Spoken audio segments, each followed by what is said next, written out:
Hello everyone, welcome to our math class.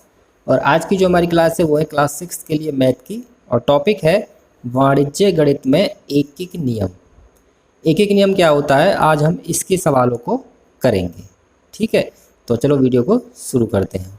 तो आज ये आपको स्क्रीन पर जो 5 सवाल दिख रहे हैं, आज हम इन सवालों को करेंगे। कौन से नियम से? एक एक नियम से। वैसे इन सवालों को करने के कक्षा 7 में आप दूसरा तरीका भी सीखेंगे, पर एक एक नियम भी आपको एक एक नियम की जानकारी होना भी बहुत आवश्यक है। तो पहला सवाल करते हैं। एक पाठशाला में 175 मीटर टाट, टाट का मतलब आप समझ लीजिए चटाई, ₹4.25 प्रति मीटर की दर से खरीदी गई। ठीक है, यानी कि 175 मीटर ली गई है और ₹4.25 की आती, प्रति मतलब 1 मीटर आती है ₹4.25 की। तो कुल टाट का मूल्य ज्ञात कीजिए। तो कैसे करेंगे इस सवाल को? ₹4.25 कितनी आती है? 1 मीटर। तो सबसे पहले हम लिखेंगे 1 मीटर कितने की आती है। थोड़ा सा ये वर्ड प्रॉब्लम की तरह होता है, तो इसमें लिखना पड़ता है, लैंग्वेज का ध्यान रखना है आपको। तो सबसे पहले क्या लिखेंगे हम? 1 मीटर टाट का मूल्य बराबर ₹4.25, यानी कि ₹4.25। और पूछा कितने मीटर का है? 175 मीटर का। तो 175 मीटर टाट का मूल्य, ये जो दो निशान लगाए इसका मतलब है ऊपर जो लिख रहा है वही नीचे लिख रहा है। अब एक बात आप मेरी ध्यान से सुनिए। देखिए, हमें 1 का दे रखा है और 175 का निकालना है, मतलब कम का दे रखा है हमें और ज़्यादा का निकालना है। तो ज़्यादा के लिए हमेशा गुणा करते हैं और कम के लिए भाग। समझ में आ गया आपको? तो ज़्यादा का निकालना है तो इसमें कर देंगे इसकी गुणा, 4.25 गुणा 175। दशमलव की गुणा करने आपको आती ही होगी, गुणा यहाँ कर लेते हैं फटाफट से। 5 पंजे 25, हासिल का 2, 5 10 2 12, 5 चौक 20 और 1 21, 7 पंजे 35, 7 दूनी 14 और 3 17, 7 चौक 28 और 1 29, और ये आ गया 425। जोड़ देंगे 5 7 3 4 7। अब आते दशमलव कहाँ लगाना है? पीछे से जितने अंकों के बाद लग रहा है उतना ही गिन के लगा देंगे। 2 अंकों के बाद लग रहा है, 2 के बाद लगा देंगे। तो ये आया 743.75। इसका मतलब है 743 रुपये और 75 पैसे। 175 मीटर टाट इतने रुपये का आएगा। ठीक है जी, ये होता है एक एक नियम। मतलब 1 का निकालते हैं, उसके बाद जितने का दे रखा होता है उतने का निकाल देते हैं। कम के लिए भाग होता है और ज़्यादा के लिए गुणा। ये इस नियम का तरीका है। दूसरा सवाल है हमारा, सवाल को पढ़ते हैं। एक बोरे आलू का भार 79.750 किलोग्राम है। ऐसे ही 151 बोरे आलू का भार व्यवहार गणित द्वारा निकालिए। ये जो गणित हम यूज कर रहे हैं एक एक नियम में, वाणिज्य गणित, ये सब व्यवहार गणित के अंतर्गत ही आता है। व्यवहार गणित मतलब जो हमारे दैनिक जीवन में यूज होता है उसे व्यवहार गणित कहते हैं। तो ये ठीक इसी सवाल की तरह है। एक बोरे आलू का भार कितना है? इतना, और 151 का निकालना यानी कि ज़्यादा का। तो इन दोनों क्या कर देंगे? गुणा। तो लिखेंगे एक बोरे आलू का भार बराबर 79.750 रुपये। निकालना कितने का? 151। 151 बोरे आलू का भार, यानी कि ज़्यादा का निकालना है। तो 79.750 गुणा 151, गुणा आप कर लीजिएगा। उतने रुपए नहीं, वजन किलोग्राम में है, इतने किलोग्राम। तो इतने किलोग्राम आपका आंसर आ जाएगा। गुणा वैसी करनी है दशमलव की, जैसे मैंने आपको ऊपर बताई है। जो 10 गुणा करके नीचे आएगा उसमें 1 2 3 3 स्थान गिन के दशमलव लगा देंगे। ठीक है, अब चलते हैं फटाफट से तीसरे सवाल की तरफ। कई गुणा तो आप कर ही लेंगे, गुणा करने में हम टाइम वेस्ट नहीं करते हैं अपना। हमारा मेन पर्पज़ आपको सवाल सिखाना है। तीसरा सवाल है, अब यहाँ से सवाल थोड़ा बदल गए हैं।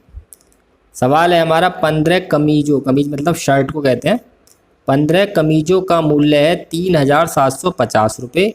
तो 35 कमीजों का मूल्य बताना है। तो इस सवाल में क्या करेंगे? देखिए, इसमें एक कमीज का मूल्य नहीं दे रखा, कितने का दे रखा है? 15 का। जबकि ऊपर वाले दोनों सवालों में कितने कितने के दे रखे थे? एक एक के। तो इसमें पहले 15 का लिखेंगे, फिर 1 का निकालेंगे, फिर 35 का निकालेंगे। देखिए कैसे निकालेंगे। तो सबसे पहले हम लिखेंगे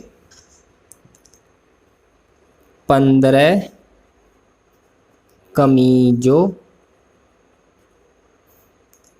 का मूल्य बराबर कितने रुपए है? रुपये 3750। ठीक है। अब हम सीधे 35 का नहीं निकाल सकते क्योंकि उसमें पूछा कितने का? 35 कमीजों का पूछा है, पर सीधे 35 का नहीं निकालेंगे, पहले निकालेंगे एक कमीज का। तो एक कमीज का मूल्य, अब देखिए ज़्यादा का दे रखा है, कम का निकालना, तो क्या करेंगे? भाग कर देंगे इसका। मैंने बताया था ना, कम के लिए भाग कर देते हैं। तो 15 का दे रखा था, 1 का निकालना है, तो यह आ जाएगा 3750, और भाग के लिए हम बटे का निशान लगाते हैं 15, इसका मतलब है भाग। पर 1 का नहीं पूछा, हमसे पूछा कितने का? 35 का। तो 35 कमीजों का मूल्य। अब ज़्यादा हो गया, देखो पहले कम हुआ फिर ज़्यादा हो गया, तो अब इसकी कर देंगे गुणा। 3750 बटे 15 गुणा 35। समझ में आ गया आपको? दोबारा समझा रहा हूँ। देखिए पहले 15 का दे रखा था, तो हमने 1 का निकाल लिया, 1 का निकाला तो क्या करना? बड़ा भाग कर दिया। फिर 35 का निकालना यानी कि ज़्यादा का, तो क्या कर दिया हमने? गुणा। अब इसे काट लेंगे 5 से, 5 दिया 15, 5 सत्ते 35। अब 3 से ये कटेगी नहीं, तो क्या करेंगे? 7 से गुणा और 3 से भाग। तो 7 से गुणा करेंगे पहले, 0, 7 पंजे 35, हासिल का 3, और शायद 3 से कट जाएगी। हाँ कट जाएगी संख्या 3 से, तो काट लेते हैं इसे। 3 एकम 3, 3 दूनी 6, 3 पंजे 15, 125 बार। 125 की 7 में कर लो, 0 भी लगानी है, उसमें कर दो 7 की गुणा। 0, 7 पंजे 35, 7 दूनी 14 और 3 17, 7 एकम 7 और 1 8, यानी कि रुपये 8750। ठीक है। ये क्या हुआ? 35 कमीजों का मूल्य। 15 का दे रखा था, 1 का निकाला, फिर 35 का निकाला, फिर केवल काट पीट करनी है, आप जैसे भी कर सकते हैं, जो आएगा वो उत्तर हो जाएगा। सवाल नंबर 4। चौथा सवाल है, एक कार 35 लीटर पेट्रोल में 700 किलोमीटर की दूरी तय करती है, तो 900 किलोमीटर दूरी तय करने में कितना पेट्रोल खर्च होगा? सवाल एक ही नियम से करना है, उसी तरह से होगा। तो 35 लीटर में कितना जाती है? 700, तो 900 में कितना जाएगी वो निकालना है। तो देखिए आपको सवाल की लैंग्वेज कैसे लिखनी है। जो हमसे पूछा होता है ना, जैसे 900 किलोमीटर में पूछा है, तो हम इस लैंग्वेज को भी किलोमीटर की तरफ से ही लिखना शुरू करेंगे। ऐसे नहीं लिखेंगे कि 35 किलोमीटर में जाती है बराबर 700 किलोमीटर, तो एक में कितना जाएगी, नहीं, क्योंकि हमसे किलोमीटर में पूछा है कि 900 किलोमीटर में कितनी पेट्रोल खर्च होगा। तो इस वाली लाइन को जो भी हम बना कर लिखेंगे वो भी किलोमीटर की तरफ से ही बना के लिखेंगे, यानी कि जो तरफ से दे के पूछा होता है उसी तरफ से बना कर लिखते हैं। समझ में आ रहा है ना? 900 किलोमीटर से पूछा है तो इस किलोमीटर की तरफ से ही इसी लाइन को शुरू करेंगे। तो लैंग्वेज कैसे बनाएंगे? 700 किलोमीटर अपनी लैंग्वेज में लिख सकते हैं आप जैसे भी, पर अच्छी होनी चाहिए, अच्छी तरह से। जाने में पेट्रोल लगता है या खर्च होता है, कितना खर्च होता है 700 किलोमीटर जाने में? 35 लीटर। ठीक है जी। अब 1 का निकालेंगे तो भाग करेंगे, 1 किलोमीटर जाने में पेट्रोल लगेगा बराबर 35 बटे 700 लीटर। और निकालना कितने किलोमीटर का है? 900 किलोमीटर का। इसी वजह से किलोमीटर की तरफ से लिखा था ताकि इसके नीचे ही 900 आ जाए। 900 जाने में पेट्रोल लगेगा। अब गुणा कर दें क्योंकि अब ज़्यादा हो गया। 35 बटे 700 गुणा 900, दोनों जीरो कट गई, 7 पंजे 35 कट गया और 5 नंबर 45। 45 लीटर पेट्रोल खर्च होगा। इस सवाल की लैंग्वेज जो बनाइए उस पर आप ध्यान देना, कहीं आप 35 लीटर की तरफ से करना चाहेंगे सवाल होगा नहीं, क्योंकि हमें किलोमीटर में कितने लीटर जाना वो पूछा है, तो इसे भी किलोमीटर की तरफ से लिखेंगे। ठीक है जी। अगला सवाल है, देखिए चीनी का मूल्य 35 रुपये प्रति 2 किलोग्राम है, यानी कि 2 किलोग्राम चीनी कितने की आती है? 35 रुपये की। तो 25 किलोग्राम चीनी के लिए कितने रुपए की आवश्यकता होगी? यानी कि हमें किलोग्राम की तरफ से सवाल पूछा है, तो हम जो दे रखा है उसमें भी किलोग्राम की तरफ से ही लिखेंगे। यानी कि लिखेंगे 2 किलोग्राम चीनी आती है कितने रुपए की? 35 रुपये की। या 2 किलोग्राम चीनी का मूल्य कितना है? 35 रुपये। 1 किलोग्राम का निकालेंगे फिर 25 का, यानी किलोग्राम के नीचे किलोग्राम आना चाहिए। ऐसे नहीं लिखेंगे कि 35 रुपये में आती है बराबर 2 किलोग्राम चीनी। क्यों? क्योंकि हमें किलोग्राम पता नहीं है। तो इसकी लैंग्वेज क्या बनेगी सवाल की? समझ में आ रहा होगा आपके, नहीं आ रहा है तो आप एक बार थोड़ा सा और वीडियो को रिवाइंड करके समझें मेरी बात को, जो मैं कह रहा हूँ अच्छी तरह समझ में आ जाएगा। और नहीं आया तो अभी इस सवाल को देख लीजिए। चीनी का मूल्य है 35 रुपये प्रति 2 किलोग्राम और 25 किलोग्राम चीनी कितने रुपए की आएगी? तो किलोग्राम में पूछा है तो किलोग्राम वाली तरफ से ही हम लैंग्वेज बना के लिखेंगे। ठीक है, तो लिखेंगे 2 किलोग्राम चीनी का मूल्य बराबर रुपए कितना है? 35। यही तो है, 35 रुपये प्रति 2 किलोग्राम। अगर 2 हटा लेंगे यहाँ से, केवल लिखा होगा 35 रुपये प्रति किलोग्राम, तो इसका मतलब है 1 किलो। प्रति का मतलब 1 होता है, और जितना भी लिख रहा है फिर वो उतने के लिए माना जाएगा।